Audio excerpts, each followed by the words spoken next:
Hi folks, welcome back to my channel where I'm posting an art video every day for the 2018 Inktober drawing challenge.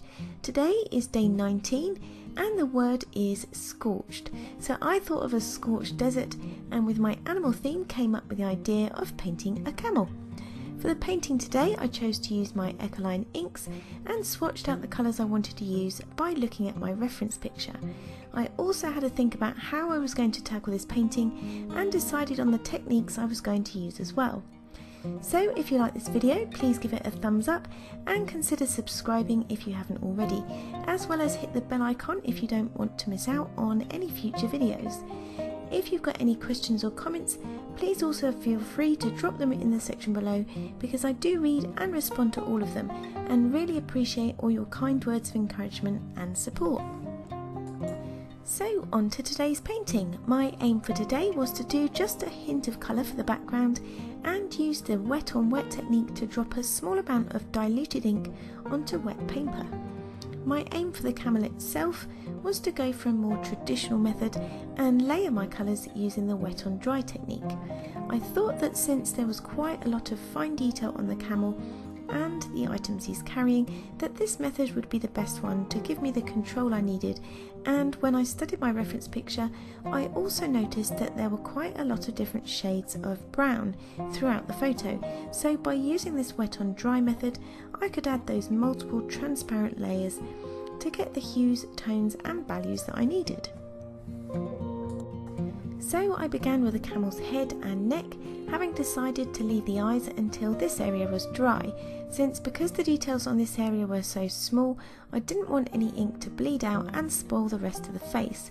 And it was really strange for this camel not to have eyes for so long, as it's normally the bit I enjoy most and do first. I think eyes are the most expressive part of any face, and I think in future I will do the eyes first, as it felt like this camel didn't have a character without his eyes.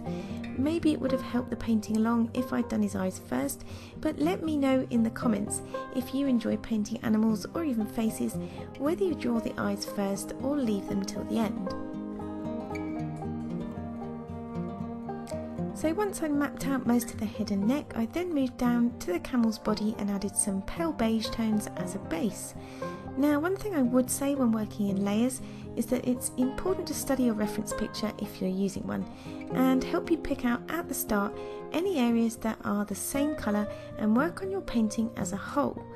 Because if you just work on small areas or sections at a time, you have to either remember which colours you mix together and in what concentration, or spend ages trying to recreate the colour you need again, and this can be really frustrating and result in a piece that looks disjointed or inconsistent. It's also a good idea to make sure that you mix enough of the colours you need to cover the area to be painted, or else you can have the same problem again, trying to remix and match up what you made before. It is a bit of a balancing act, as you don't want to waste lots of expensive supplies either, but the more you do it, the better you get. Now, one of the issues I had with this painting today was that there were so many shades of brown, and I did find it quite difficult to get the values right. So making sure the shadows were dark enough relative to the reflections and all that kind of thing, which was quite a challenge. But one thing you can do to help with this as an exercise or study is to convert your colour image, so that's your reference picture or photo, to black and white, or even do a black and white photocopy. And in this way it's easier to tell in grayscale which are the darkest values and which are the lightest, and this can really help to train your eye, and it's good practice too. But being that this is Inktober month and I'm painting an animal every day, it wasn't something I had time to do today, though probably could have benefited from it. But again, it's something to bear in mind and an option or tool for future paintings.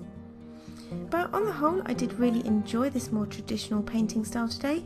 There weren't any nasty accidents as such, and it was quite a relaxing, if not quite slow process on the whole.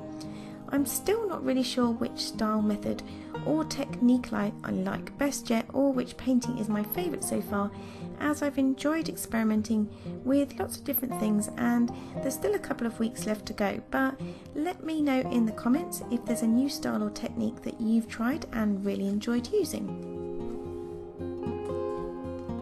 So one thing I was looking forward to with this particular painting was the bright colours and all those rugs and luggage or baggage on the camel's back, but actually when it came down to painting it, it was a bit more complicated than at first glance, as all those blankets and things were tied on with ropes, and I deliberately left the main ropes that you can see in the painting till the end because I'm not a great fan of drawing ropes and it's not something that I'm very good at, but again something that I probably need to work on.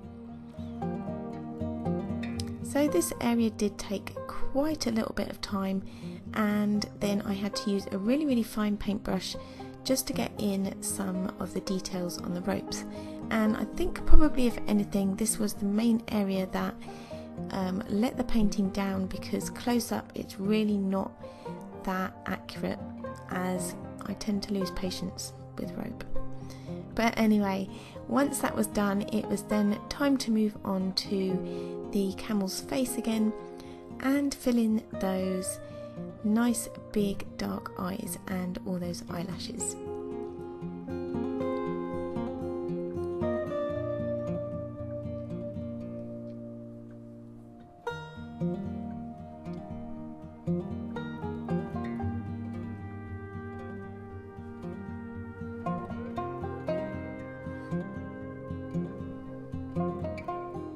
So I didn't use black in the end for the eyes. I think I mixed the sepia with a small amount of black to get a really dark brown, and again using a really fine paintbrush just to fill in as much of the detail as I could see. The reference picture that I used was quite dark around the eye area, so it was difficult to get in lots of different detail, but nonetheless I was quite pleased with how the eyelashes turned out and how they gave this camel quite a nice little character, as well as his little smiley face there. So anyway, I hope you've enjoyed this video. Let me know what you think in the comments box. Give it a thumbs up, a comment, and subscribe to my channel if you liked it, and I'll see you all again tomorrow. Thanks for watching. Bye.